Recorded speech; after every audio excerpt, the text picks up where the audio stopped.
ऋषभ पंत के फ्रैक्चर को देख अब आईसीसी बदल सकता है अपना ही खुद का बनाया हुआ बड़ा नियम। क्या इससे टीम इंडिया को होगा फायदा या फिर नुकसान? चौथे टेस्ट मैच में इंग्लैंड के खिलाफ सीरीज में ऋषभ पंत को पैर पर चोट लगी। क्रिस वोक्स की गेंद आई और उनके पैर पर लग गई, जिसके बाद फ्रैक्चर बताया गया।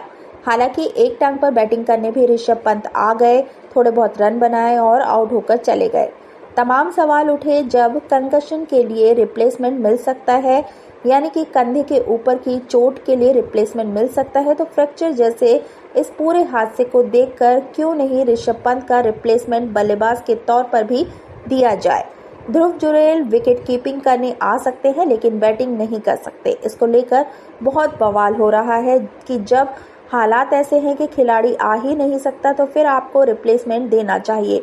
लेकिन अब जो रिपोर्ट सामने आई है उसमें ये कहा जा रहा है कि आईसीसी अपने ही बनाए हुए बड़े नियम को बदल सकता है, यानी कि रिप्लेसमेंट मिल सकता है। और अगर ऐसी चीज़ें होती हैं, फ्रैक्चर या कोई अन्य चीज़ें, तो फिर बैटिंग की जगह बैटिंग करने वाला खिलाड़ी आ सकता है और गेंदबाजी की जगह गेंदबाजी करने वाला खिलाड़ी आ सकता है। जो भी बॉलर अगर चोटिल होता है, बैट्समैन चोटिल होता है, तो उसकी जगह नेक टू नेक रिप्लेसमेंट आ सकता है। ये रिप्लेसमेंट का नियम है, वो बदलने वाला है। ऐसी रिपोर्ट सामने आई है कि आईसीसी के कुछ सूत्र के थ्रू ये संभावना है कि टीमें गंभीर भारी चोटों के लिए किसी रिप्लेसमेंट को शामिल कर सकेंगी। इस मामले पर पहले से ही विचार विमर्श चल रहा है। अगली नेक्स्ट बैठक जब होगी तब अभी कुछ नहीं होगा। फिलहाल अभी ऋषभ पंत अगर ज़रूरत पड़ी तो खेलने आएंगे। हालत अगर उनकी बहुत ख़राब हुई तो नहीं खेलेंगे। अगर ठीक ठाक महसूस कर रहे हैं तो खेलने ज़रूर आएंगे। लेकिन ध्रुव जुरैल उनकी जगह बैटिंग नहीं करेंगे और ये टीम इंडिया के लिए बहुत बड़ा नुकसान है। लेकिन अब रिप्लेसमेंट की चीज़ें और बेहतर हो सकती हैं, जैसे कि कुछ वक्त पहले रूल्स चेंज हुए थे और एक रूल पे भी ज़्यादा ध्यान दिया जा रहा था कि मैच से पहले आप 5 प्लेयर बता दीजिए, जैसे कि बैटर बता दीजिए, विकेट कीपर बता दीजिए, ऑलराउंडर बता दीजिए, स्पिनर बता दो और तेज़ गेंदबाज बता दो।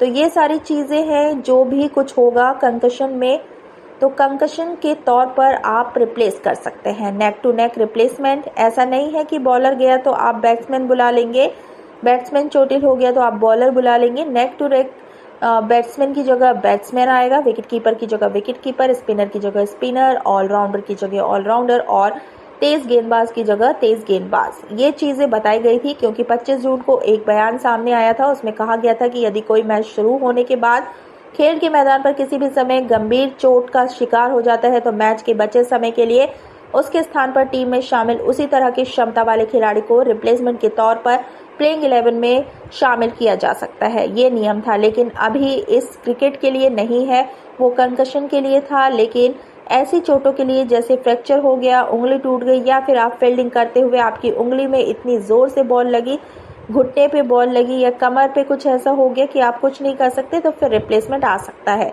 इस पर बैठक चल रही है और अगली बैठक में इसमें फैसला आ जाएगा। अभी डिस्कशन शुरू हुआ है क्योंकि ऋषभ पंत की चोट ने एक नया मुद्दा क्रिकेट की दुनिया में छेड़ दिया है कि जब आप नहीं चल सकते हैं तो आपको रनर तो देंगे नहीं, क्योंकि रूल के खिलाफ है, आप बैटिंग करने में परेशानी कर रहे हैं। तो जब विकेट कीपर आपको दिया जा सकता है तो बैट्समैन क्यों नहीं दिया जा सकता? आपका क्या कहना है इस पूरे मामले में? अपनी राय हमें कमेंट सेक्शन में ज़रूर बताएं। क्रिकेट से जुड़ी खबरों के लिए बने रहिए हमारे साथ और वीडियो को देखने के लिए बहुत बहुत शुक्रिया और धन्यवाद।